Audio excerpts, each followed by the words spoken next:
কি ব্যাপার, সব হাজী সাহেবরা আমার বাড়ি?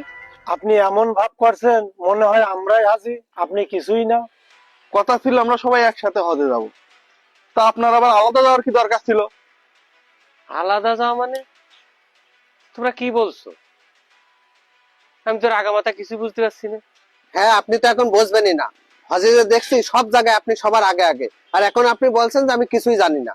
আচ্ছা, তোমাদের মাথা ঠিক আছে তো? আমি তো বাড়িই রয়েছি, কি আবল তাবল বলছো তোমরা এইসব? আপনি সত্যি কিছু জানেন না?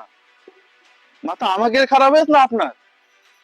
আমরা যেখানে যাচ্ছি সব জায়গায় আপনি, আমরা সবাই দেখেছি। হ্যাঁ, আমার তো ইচ্ছা ছিল তোমাদের সাথেই হজে যাব, কিন্তু আমি যে কোনো কারণবশত যেতে পারিনি।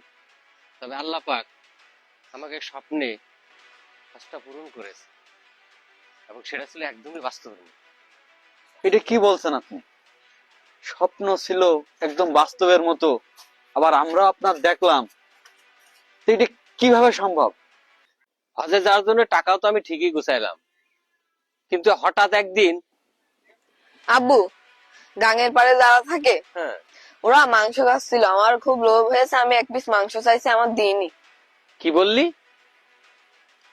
আমার বাগানে ওরা আমি থাকতে জায়গা দিছি, আর তুই এক টুকরো মাংস চাইছিস তাই ওকে দিনি? ওর এত বড় সাহস! চল, আমি ওর দেখছি।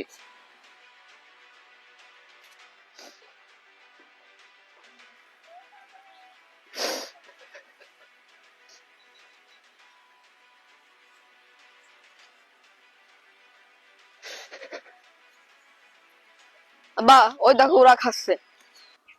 আব্বা, আজ 2 দিন পরে তো আমরা খাচ্ছি, তা আপনি কাঁদছেন কেন? আরে বাবা,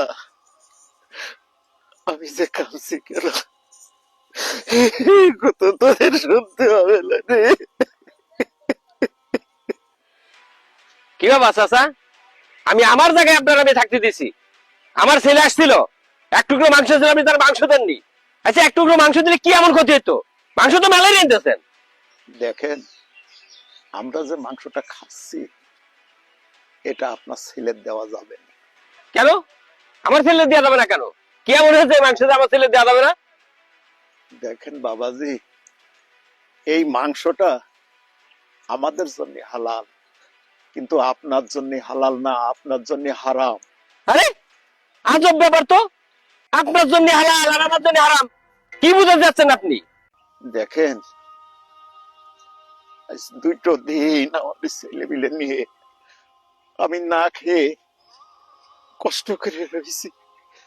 আজকে সকালবেলা গাঙের ধারেতে আমি মরা গরু গোস্ত নিয়ে এসে রান্না করে আমি ওই বাচ্চাদের খাওয়াচ্ছি।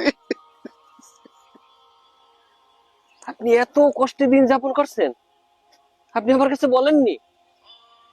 আর আমি আমি আপনার উপর রাগ করলাম? চাচা, চাচা, আজ থেকে আপনার আর কোনো চিন্তা নেই। আপনার একটা ঘর করে দিয়ে আপনার প্রতিদিন যাতে কিছু ইনকাম হয় সেই ব্যবস্থা আমি আপনার করে দেব। আপনার আর কোনো চিন্তা নেই। আলহামদুলিল্লাহ। কাকা, আল্লাহর রহমতে বাড়ি হইলো, দোকান হইলো, এখন তো ভালোই আছেন। আলহামদুলিল্লাহ। আপনি আমার জন্য একটু দোয়া করবেন।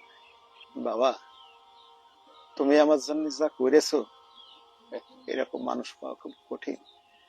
আমি তোমার জন্য আল্লাহর কাছে দুহাত তুলে মোনাজাত করি, আল্লাহ তোমার ইহকাল পরকাল উভয় যেন শান্তিময় করে। আল্লাহ, আল্লাহ তুমি উভয় শান্তিময় করে দিও। আল্লাহ, আল্লাহ তুমি উভয় শান্তিময় করে দিও। আমার হজে যাওয়ার সম্পূর্ণ টাকাটাই ওনার বাড়ি করা আর ওনার দোকান করার জন্য দিয়ে দিছি। আল্লাহ চাইলে সবই সম্ভব। মাশাআল্লাহ, সুবহানাল্লাহ, আলহামদুলিল্লাহ। আলহামদুলিল্লাহ।